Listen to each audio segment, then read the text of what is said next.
विठ्ठल. श्री ज्ञानदेव तुकाराम पंढरीनाथ भगवान की जय. जय गोपाल कृष्ण भगवान की की जय. जय. जगद्गुरु संत तुकाराम महाराज की जय. निवडून दिले नवनीत संचित ते भोगीते. आता पुढे भावसार जीवनात हार पहावया. पारखियाचे पडिले हाती चांच पती आंधळी. तुका म्हणे शेवण घडी त्याशी जोडे लाभ हा. देवाधिदेवा जगत्रय जीवा हरियेशी केशवा विनंती माझी. माझी वाणी तुझे वर्णी गुण नामायशे दे प्रेम काही कळा.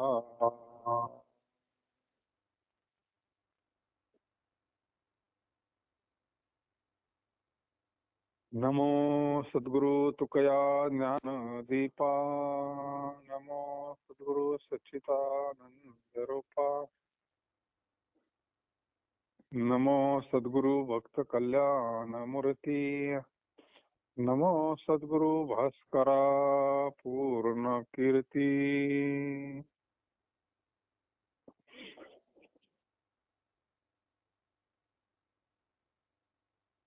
निवडून दिले नवनी संचित ते भोग. आम्ही तर हरिनाम रूपी लोणी हे सर्वांना निवडून दिले आहे. ज्याच्या प्रारब्धात असेल ते त्याचा भोग घेतील. बरोबर आहे ना. अभंग 491. हा नंबर नाही माहिती पण अभंग पदोपदी झालं होतं काल ते. पदोपदी दिले अंग झाले सांग कारण.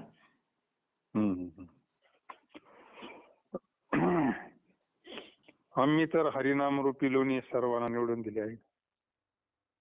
ज्याच्या प्रारब्धात असेल तो त्याचा भोग घेईल. महाराज म्हणजे आम्ही असं निवडून दिलं योग्य असं सार.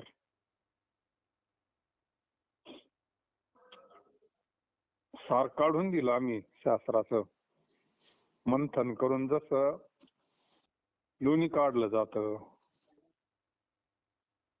तसं चारी वेदाचं मंथन केलं म्हणले आम्ही. आणि त्याचं जे सार आहे नवनीत आहे ते आम्ही तुम्हाला लोणी शब्द वापरला तिथं. हरिनाम रूपी लोणी सर्वांना निवडून दिला आहे. ज्याच्या प्रारब्धात असं सांगतो त्याचा भोग घेईन. शेवटी परमार्थाचा बी सुकृत लागतच नाही का. तर बऱ्याच ठिकाणी आलाच आहे तो विषय.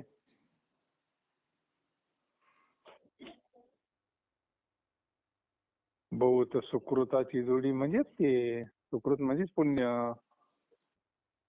परत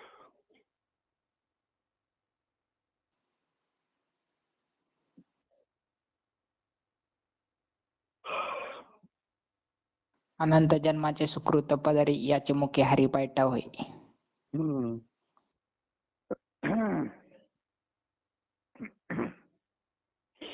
तुका म्हणे होता ठेवा. पूर्व पुण्य ठेवा वाढवला. म्हणजे या गोष्टी काय आहे ठेवा ह्याच अर्थी वापरलेलं आहे ते. ज्याला ज्याचं कर्म चांगलं आहे त्याला परमार्थ आवडतो. आता यापुढे जीवनाला जर काही आधार पाहायचा असेल तर भाव हेच सार आहे.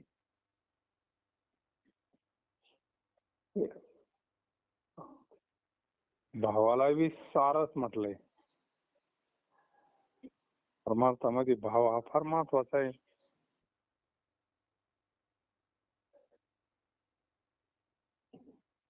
संत काय असे बा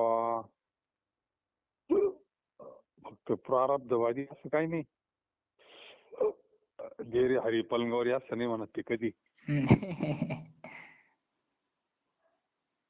स्पष्ट सांगितलं, जोडून या धन उत्तम व्यवहारे उदास विचारे वेच करी. मग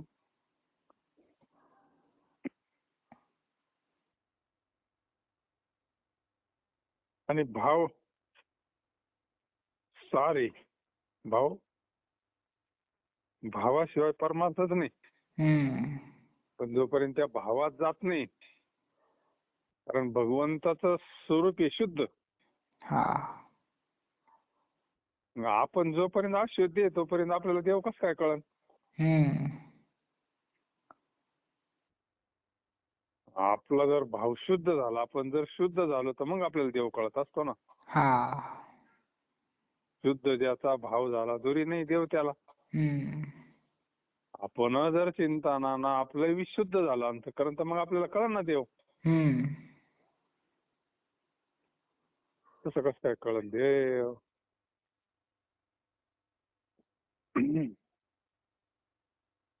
जे कोणी परीक्षावंत आहे त्यांच्या हाती निवडून दिलेले हरिनाम रूपी लोणी लागले.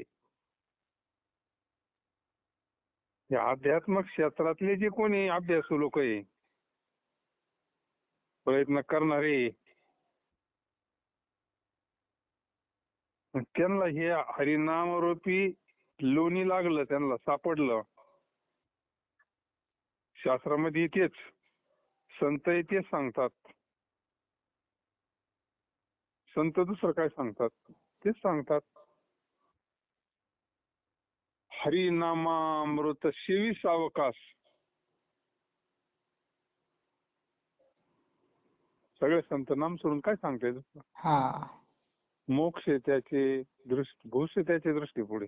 हम्म. नामामृत हे सर्वात श्रेष्ठ आहे. मग जे कोणी परीक्षावंत आहे त्यांच्या हाती निवडून दिलेले हरिनाम रूपी लोणी लागले.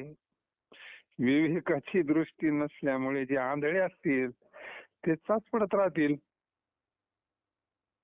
ज्यांच्याकडे विवेक नाही ते आंधळेच आहे ना. हा. ज्यांच्याकडे विवेक नाही ते आंधळेच. आपण तरी काय आंधळेच होतो ना, विवेक जोपर्यंत नव्हता तोपर्यंत. हा. संतांनी आपल्याला विवेक दिला, ज्ञानदृष्टी दिली. सार काय, असार काय, आपलं स्वरूप काय, शरीर काय, आत्मा काय, देह काय, मन काय, बुद्धी काय, चित्त काय, अहंकार काय, हे सगळ्याचं ज्ञान करून दिलं. आणि हे ज्ञान जर नाही झालं, नाही ज्याच्याकडे नाहीये, ज्याच्याकडे विवेक नाही ते आंधळे म्हणले. मग आंधळा माणूस असं चाफा चालतो ना. हम्म. आता त्याच्या जवळ काही ठेवलेलं आहे पाणी, तो पाण्याकरता रातभर जरी फिरलं त्याला पाणी सापडेल का बरं? नाही ना. त्याच्यापेक्षा आपलं तरी काही वेगळं आहे. पण इकडे इकडे चाफत होतो ना, इकडे देव असं काही नको बा, चला चला म्हणलं की चाले देवाला. हम्म. मग ती एक आंधळ्याच्या माग आंधळा नाही का. हम्म. का म्हणे कैसे आंधळी हे जे ना गेले विसरून खऱ्या देवा. हा. जोपर्यंत जवळी असता जगजीवन, का धांडोळी शिवन, एकाग्र करी मन. मन एकाग्र करण्याची पद्धत आपल्याला माहिती नाही ना. हम्म. आणि असली समजा तर ते नाही, त्याला संत कृपाच लागते नाही का. हा. जे जोपर्यंत संताकडून हे गोष्ट मिळाली नाही, हरिनाम रूपी लोणी लागलं नाही तोपर्यंत विवेकाची दृष्टी नसल्यामुळे आंधळे चाचपडत राहतील. जन्माची जन्म जातील, केव्हा देव भेटन? नाही ना. नाही ना. आता देव हे आपल्यातच आहे, आपलं स्वरूप आहे. जसं लय बारीक पाहिलं तर काही वेगळा नाही तो आपल्यापासून, नाही का. हम्म. आपल्या स्वरूपाचं दर्शन झालं का देवाचं दर्शन आहे. हा. ते काय नाही जमत ते. ज्ञानदृष्टी हरपली दोन्ही नेत्र. आंधळाच येतो मग. तुकाराम महाराज म्हणले आंधळी आहे ती, जी ही नाही हरी ओळखीला ते आंधळे म्हणले. हा हे डोळ्यानं काय देव दिसतो, चर्मचक्षुनं पाहण्याचा विषय नाहीये तो. तुकाराम महाराज म्हणतात जे कोणी याचे सेवन करतील त्यांना हा लाभ होईल. हरी नामामृत जो सेवन करीन त्याला लाभ होईल, त्याला समाधान प्राप्त होईल, त्याला देवाचं दर्शन होईल. सोय म्हणून हरिनाम उचित न कळे इंद्रियाचे ओढी, मुखे बडबडी शिकले ते आपण जाऊन न्यावे नरकास. बळे बेताळी कुळे जग आबोलाने बोले डोळे दाखवल्या. बडबडी वाया दंभासाठी तुका म्हणे आम्ही तेथील पारखे नाचे दुःख रे.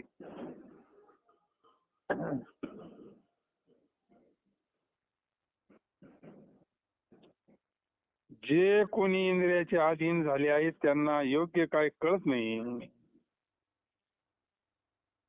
जे काही आपल्या गुरु जवळचे शिकले असतील त्यांची कोरडी बडबड मात्र ते करतात. फोन म्यूट कर ना.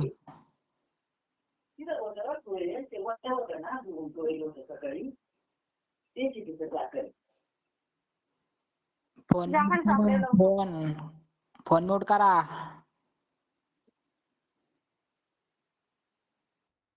जे कोणी इंद्रियाचे अधीन झाले आहेत त्यांना काय कळणार आहे, योग्य काय अयोग्य काय, सार काय असार काय.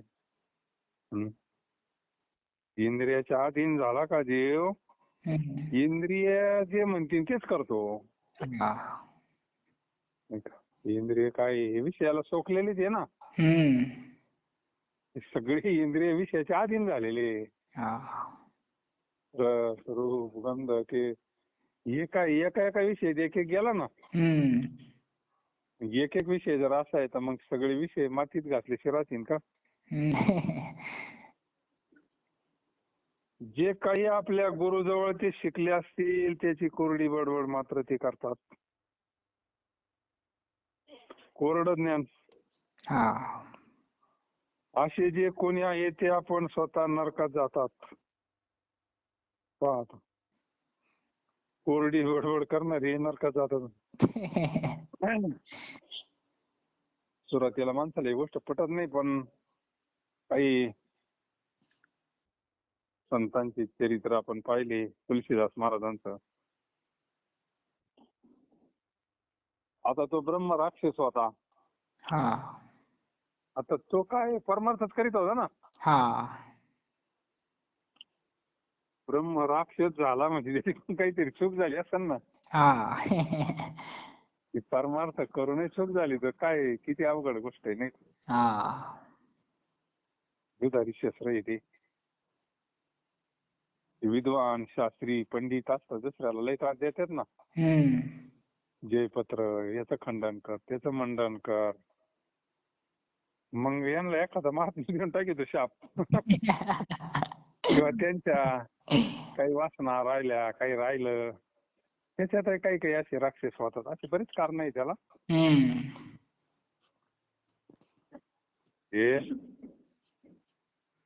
म्हणून तुकाराम महाराज म्हणले कोरडी बडबड करणारी अनंत वाचाळ बरळ ती बरळ ते स्वतः तर नरकात जातातच म्हणले, पण आपले 42 पूर्वज असे जगालाही नरकात नेतात. म्हणजे पहा किती अवघड आहे.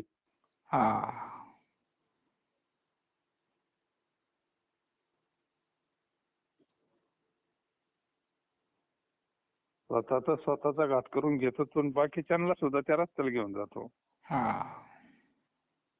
हे दंभाने डोळे झाकून शब्दाच्या पलीकडची जी ब्रह्मवस्तू आहे त्या ब्रह्मवस्तूचा मी अनुभवी असा आवाज घालून त्याविषयी व्यर्थ बडबड करतात. हे कोणाला आम्ही तर फार ज्ञानी बुवा, दंभ दाखवायचा जगाला, दांभिक. आणि आम्ही तर काय देवाला पाहून आलो नाही का.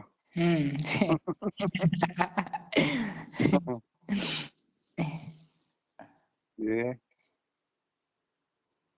कोरडं ज्ञान दंभ वाढविते, अहंकार वाढविते. मग ते ऐकता नाही कोणाचं नाही का, ऐकून घेत नाही. ऐकून घेण्याची पात्रताच नसते ना. समजून घेत नाही कोण काय म्हणतं, कोण काय म्हणतं. काय कोरड्या ज्ञानाचं काम लय अवघड आहे.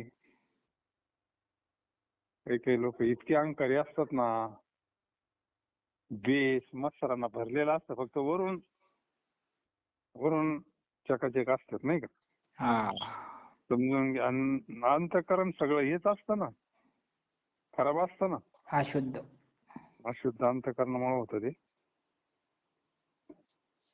व्यर्थ बडबड करता तुकाराम महाराज म्हणता, आम्ही तिथले परीक्षावंत आहोत. दुसऱ्याची पाहून ढोंगाने नाचतो.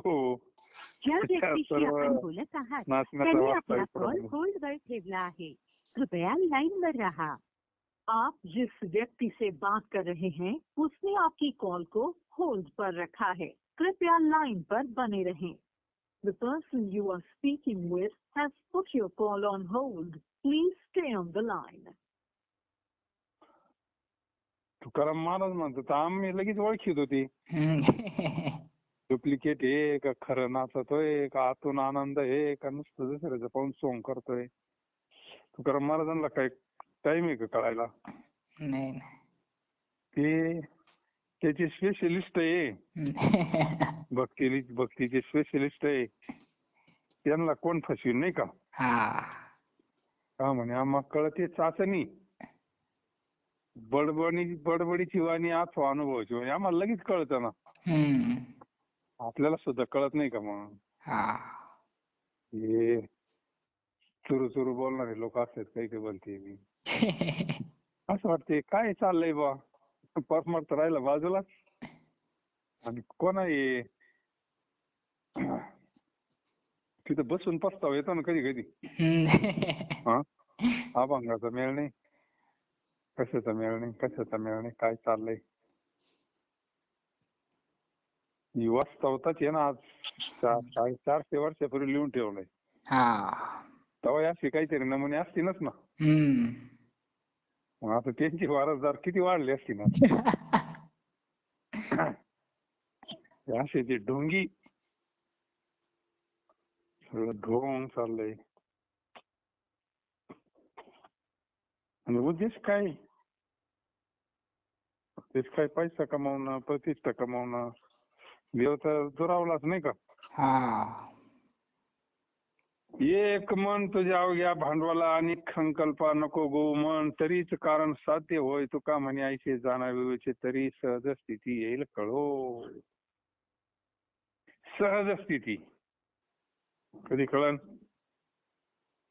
सर्व व्यवहाराकडे एका काळी तुला मनाची वाटणी कशी करता येईल. सर्व व्यवहाराकडे एका काळी तुला मनाची वाटणी कशी करता येईल. मन एकच आहे ना. सगळ्या व्यवहाराकडे एकाच वेळेस मन असं कसं वाटता येईल. नाही ना. एक तर व्यवहाराचं चिंतन करता येईल, नाही तर देवाचं करता येईल. देह प्रारब्धाचे स्वाधीन करून एक पांडुरंग चित्तामध्ये ठेव म्हणले. शरीर प्रारब्धाच्या अधीन शरीर त्याच बनलेलं आहे. ते मागच्या सगळ्या याच एकत्र करून गोळा, मग ते प्रारब्ध अधीनच चालन ना.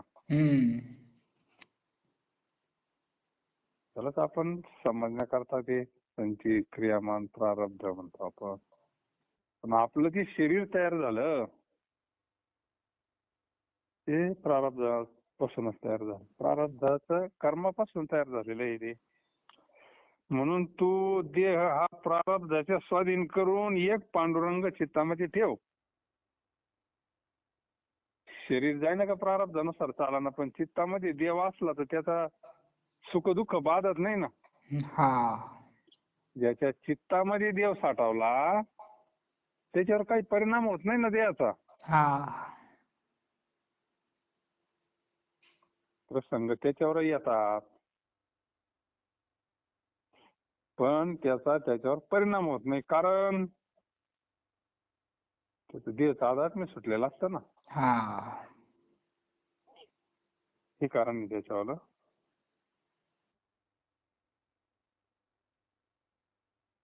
या वाचून इतर गोष्टीच्या संकल्पाकडे मनाला गुंतवू नको, पण ते मन जातच. असे जर होईल तर तुझे परमार्थ कार्य साधले जाईल. जर तुझ्या चित्तात पांडुरंग राहिला, त्याचं चिंतन केलं, तर मग बाकी तुझं परमार्थ कार्य साध्य होईल. तुकाराम महाराज म्हणतात, असा योग्य प्रकार जाणल्याने सहज असणारा आत्मभाव कळेल. हे महत्वाचं आहे सगळ्यात. आत्मभाव कळायला पाहिजे आपल्याला, आपलं स्वरूप कळायला पाहिजे.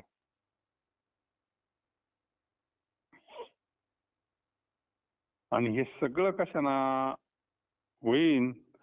एक पांडुरंग चित्तामध्ये ठेव. आता हे कोणाला सांगितलं? आपल्यालाच सांगितलंय. पण चित्तामध्ये पांडुरंगाला ठेवायचं, आपल्या वाट्याला आलेलं कर्म करायचं, नाही का? काय फारसं अवघड नाहीये. हळूहळू होतंय बरोबर. एक मन तुझ्या भांडवला वाटिता ते तुला येईल कैसे, म्हणून ये दृढ धरी पांडुरंग देहाला विसंग प्रारब्धाचा, अनेक संकल्पा नको गो मन, तरीच कारण साध्य होय. का म्हणे ऐसे जाणावे उचित, तरी सहज स्थिती येईल कळो. पहा, सहज स्थिती म्हणजेच आपला आत्मभाव कळण, आत्मस्वरूप कळण, आत्मज्ञान होईल. गावे म्हणून गीत धरून राहो, तैसे चित्त हेची थोर अवघड आहे. अन्न देखोनी भूक राहे, ऐकावी म्हणून कथा राहे, तैसे धरून चित्ता. तुका म्हणे धनी नव्हे जेविल्या वाचोनी. हरिनामाचे गीत म्हणूनच गायचे असे आपण गात आहोत, तसे चित्तात धरावे. तुझं व्हावा हे देव, तरी हा सुलभ उपाय. स्पष्ट सांगितलं ना, भावी गावी गीत शुद्ध करून या चित्त. तुझं व्हावा हे देव, तरी हा सुलभ उपाय.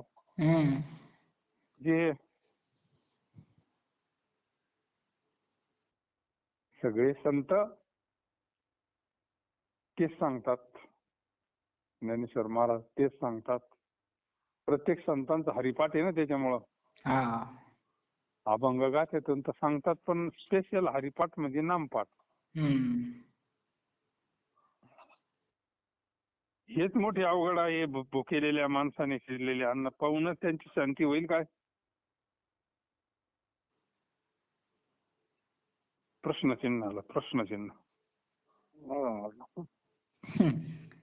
सगळ्यात मोठं अवघड आहे, एका माणसाला लई भूक लागली म्हणजे आणि स्वयंपाक शिजेल तयारी, आणि फक्त त्याला दाखवला, त्याची शांती होईल काय? नाही व्हायची. चाललंय काय आता, नाही का? व्यवस्थेचा परमार्थ चालू आहे, व्यवस्थेचा. जवळ व्यवस्थेचा परमार्थ आहे, अवस्थेचा परमार्थ संतांचाच फक्त.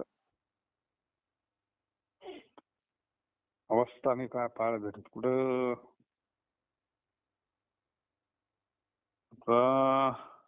पाहून जर पोट भरलं असतं तर दुसऱ्या दिवशी तो स्वयंपाक ठेवला असता आपण. कायला स्वयंपाक करायची कुठं नावाचं तरी. बाजार करायला पण काय नको, तेच व्यवस्थित ठेवायचं कपाटात. सकाळी परत पाहायचं, संध्याकाळी परत पाहायचं, झालं काम, पोट भरलं. आहे का काही खटपट? नोकरी करायला नको? काय किती आटापिटा कमी झाला असतं बरं. ताट तसंच ठेवायचं, हा. बेस्ट कपाटात ठेवायचं, सकाळी बाहेर काढायचं, पाहायचं त्याच्याकडे भरलं पोट, पुन्हा द्यायचं ठेवून. 3 टाइम जेवा ना, काय असतं ते. पाहुणे आले की त्याला दाखवायचं फक्त. हम्म. हा, मग पाहुण्याचा कोणी कंटाळा करणार नाही ना, नुसतं दाखवायचं म्हणल्यावर. देवाला आपण दाखवतोय, देव खात नाही म्हणून दाखवतोय ना. हा. जर खालं त्यानं तर तेव्हा दाखवीन का रोज कोणी. नाही नाही. अरे वा म्हणून एक चपाती जाते काय थोडं जाते का म्हणून. वरती रोजचं आहे ना 2 टाइम. हा ना. असं आहे, पाहून पोट भरत नाही महाराज म्हणतात. पाहूनच त्याची शांती होईल काय, हरीची कथा चित्तात धरण्याकरताच ऐकायची. ती वरवर ऐकून काय होईल ते म्हणते. हम्म. आपल्या चित्तात घुसली पाहिजे ती हरीची कथा, चित्त द्रवलं पाहिजे अंतःकरण, अंतःकरणाला पाझर फुटला पाहिजे. कथा त्रिवेणी संगम म्हणलंय ना, कथेचा परिणाम सांगितला ना. हा. देव भक्त आणि नाम प्रीतीचे उत्तम चरण रज वंदित, जळती दोषाचे डोंगर शुद्ध होती नारी नर. पवित्र कथा जर ऐकली तर अंतःकरणात बदल होतो, बदल. हम्म. कशा करता कीर्तन आहे, कशा करता गाथा आहे, चित्तात धरायची. ती चित्तात नसते, कानानं ऐकून उपयोग आहे, चित्तात तर धरले पाहिजे ना. हम्म. आणि चित्त तर शुद्ध नाही. जड आहे ती, शुद्ध नाही ना. हा. अशुद्ध चित्तामध्ये ती धरता नाही येत. आपण ते प्रवासीच आहोत, आपण सगळे अनुभव घेतलेले मंडळी आहोत नाही का. हम्म.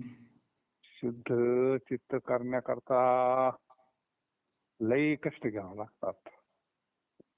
आपल्याला असं वाटतं एकदा अवस्था झाली म्हणजे चित्त लगेच शुद्ध, पूर्ण नाही झालं, ती सुरुवात झाली फक्त. हम्म. नाही का,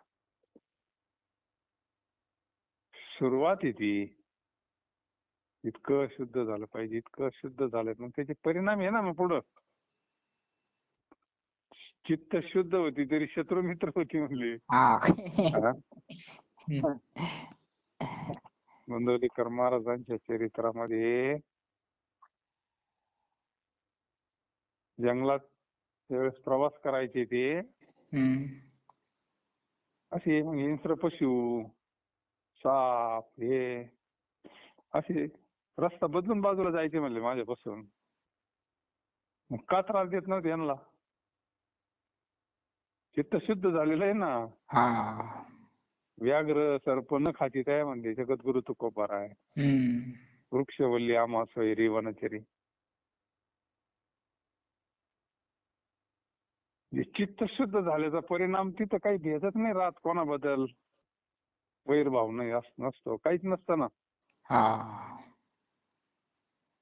आणि ते हरिकृष्णाचे मूळ संस्थापक त्यांचे चरित्र आता ते असंच.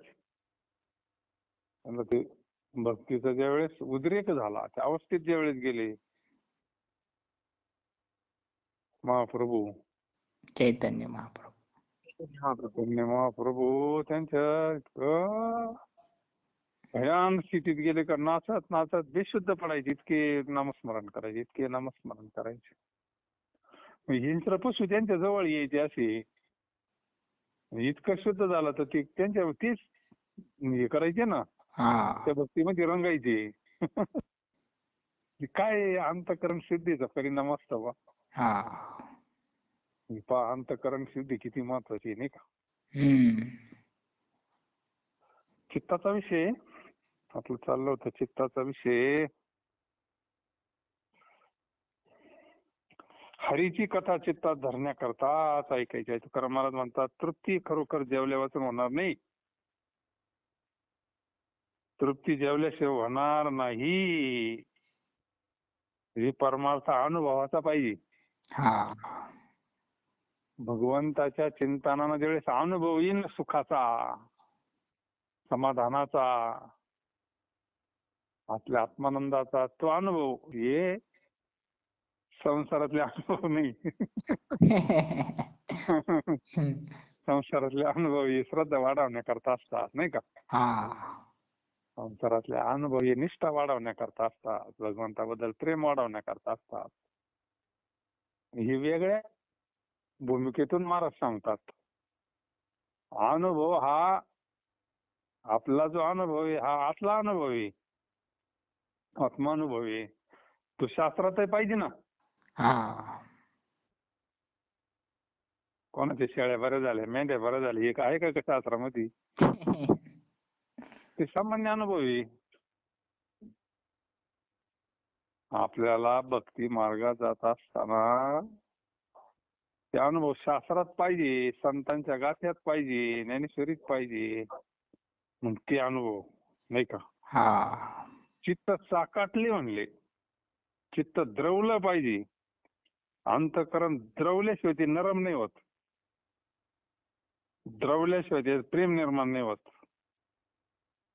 तो अनुभव भक्ती प्रेमाचा अनुभव चित्त असं अंत गदगद झालं पाहिजे, गदगदून आलं पाहिजे असं नाही का. हा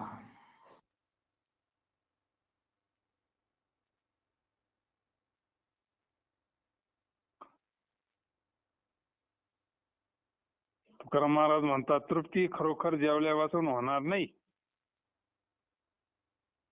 तृप्तीचा ढेकूर जेवल्याशिवाय येणार नाही.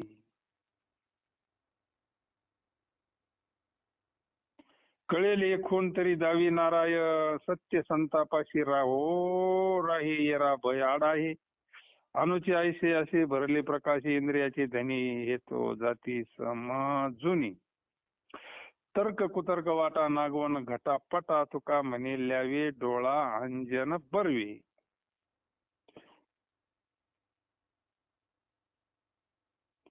खरे संतापाशी असते. इतर लोक भयदायक आहेत. ध्रुवपदामध्ये सांगितलेले वर्म नारायण दाखवील तरच कळेल. म्हणजे जे खरं वर्म आहे ते आहे संतांकड. बाकी त्यांना काय कळणार आहे. परमात्मा हा अनुरानुपेक्षा अंतरी असून प्रकाशाने भरलेला आहे का. परमात्म्याचं स्वरूप काय आहे असं फक्त एवढंच आहे काय आपल्याला दिसतंय तेवढं फोटो मधलं. अरे तो प्रकाश स्वरूपी, तो सच्चिदानंद स्वरूपी नाही का. त्याचं स्वरूपाचं वर्णन काय वाणीनं करता येते. हा जो प्रकाश येतो त्याचाच आहे ना.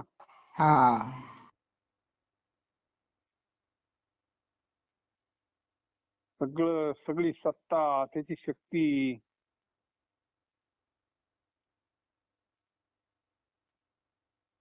पण ही जे वर्म आहे हे भगवंताच्या कृपेनं कळण, संतांच्या कृपेनं कळण.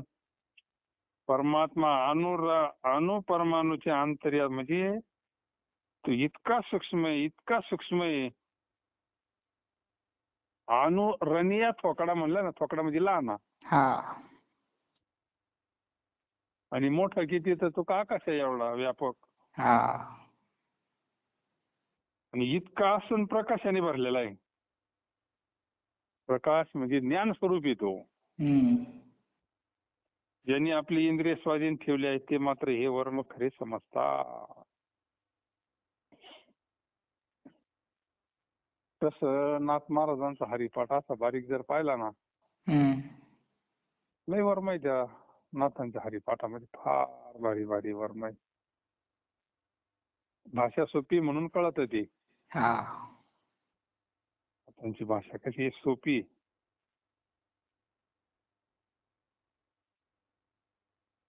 ज्यांनी आपली इंद्रिय स्वाधीन ठेवली आहे ते मात्र हे खरे वर्म समजतात. अनेक प्रकारच्या तर्काच्या किंवा कुतर्काच्या वाटा आणि घटाकाश पटतंतू इत्यादी वेदांत दृष्टांताची वाटाघाटी नागवाने. तुकाराम महाराज हे जे लय वेदांत सांगायचं ना त्यांना झटकून काढीत आहेत. वेदांत सोप्या भाषेत सांगता आला पाहिजे. ऐकणार होते जर डोके दुखायला लागले तर काय उपयोग आहे वेदांताचा.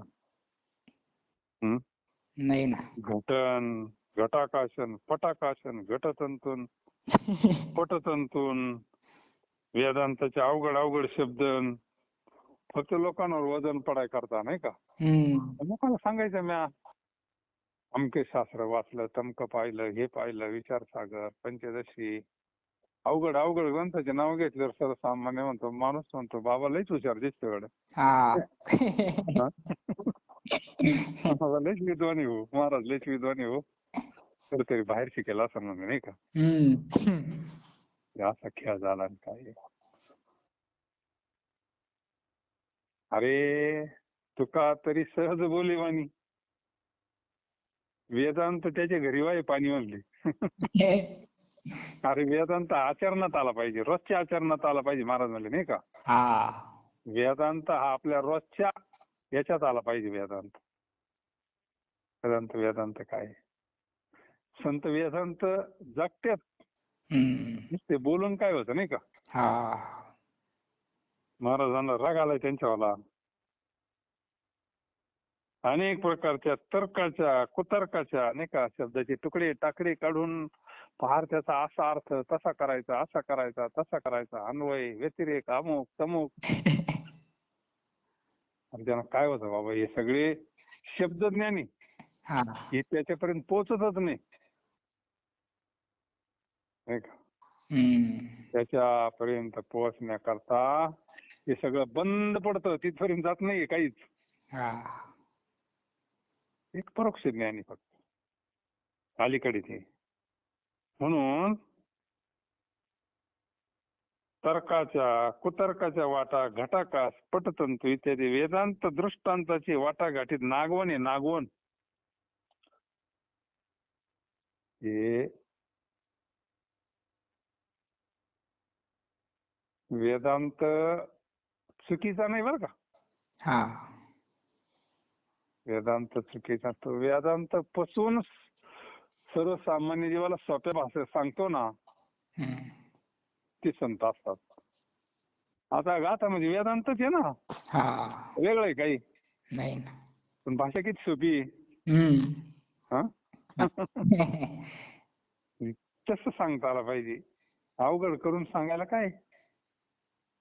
एक तर सर्वसामान्य जीवाला मार्ग माहिती नाही, त्याच्यात त्याला गुचाडा करायचा. देव का एवढा सोपा आहे का.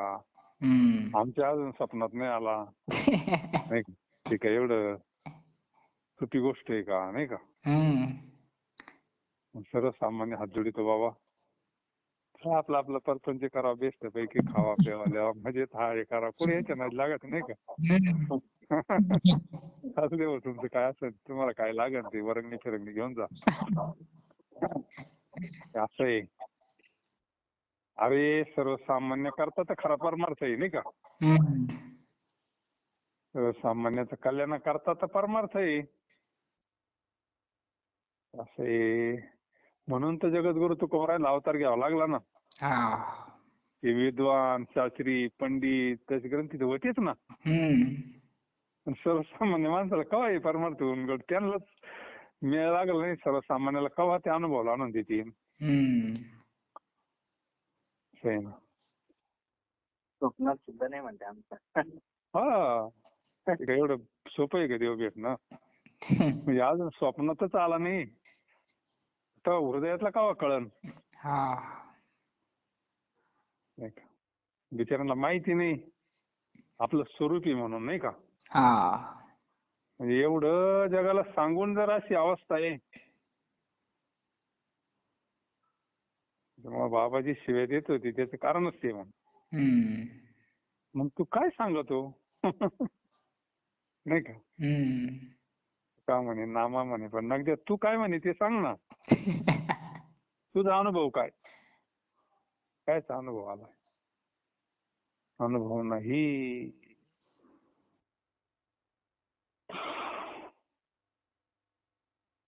तुकाराम महाराज म्हणतात उत्तम ज्ञानांजन बुद्धीच्या डोळ्यामध्ये घालावे पाहत. कृष्णांजन एक वेळा डोळा घालिता ढळ. तिमिर दुःख गेले फिटले भ्रांतीचे पट. श्री गुरु निवृत्ती राई मार्ग दाविला सोजवा. बाप रखुमा दीवर विठ्ठल दिनाचा दया. महाराज म्हणतात उत्तम ज्ञानांजन बुद्धीच्या डोळ्यामध्ये घालावे आणि ते श्री गुरु निवृत्ती राय. हा. दुसरा नाही ना कोणी घालू शकत, हम्म. फक्त संत. जगद्गुरु तुकोबाराय देत असतील तेव्हा काही सगळे लोक म्हणत होते की संत आहे म्हणून. नाही ना. नाही ना, ठराविक ठराविकांवर ज्यांना कृपा झाली त्यांना कळायला बा जगद्गुरु तुकोबारायांचे अधिकार हा. असतं म्हणून. पण आजही तुकोबाराय आपल्याला मार्ग दाखवतात. हम्म. उत्तम ज्ञान तर मग आपल्याला सगळ्या गोष्टी अशा स्पष्ट दिसतात ना आज. हम्म. आज आपल्याला जेवढं स्पष्टता प्राप्त झाली, देव म्हणजे नेमकं काय, देवाचं दर्शन म्हणजे काय, विवेक काय, वैराग्य काय, आत्मा काय, अनात्मा काय, या गोष्टी संतांच्या ज्ञानांजनामुळेच कळू राहिल्या ना. हा. आता हे दोन शब्द बाहेर पडतात, त्यांचीच कृपा आहे ना. हा. ऐकणाराला सगळं कळतं, ही कोणाची कृपा आहे, त्या ज्ञानांजनाचीच कृपा आहे ना. हम्म. ते नसलं तर मग आंधळच नाही तर काय आहे. हा. असं आहे. फार मोठे उपकार आहे संतांचे. अनुभवाची ज्ञान मिळणे ही फार कृपा मोठी. त्यात टिकणं, सत्संगात राहणं, हळूहळू चला. गडबड नाही, कोणी कोणाशी न बोला, नाही का. हम्म. आजी देतो पोट भरी पुरे म्हणाल तोवरी. तृप्ती आहे परमार्थात खरंच. पण जरा थोडं टिकून राहावं लागत, जमत आहे सगळं व्यवस्थित, नाही का. हम्म. तुकाराम महाराज म्हणतात उत्तम ज्ञानांजन बुद्धीच्या डोळ्यामध्ये घालावे. आणि हे सगळं भगवंताच्या कृपेनं होतं, संतांच्या कृपेनं प्राप्त होतं. पुंडलिका वरदारी श्री ज्ञानदेव तुकाराम पंढरीनाथ भगवान की जय. जय. जगद्गुरु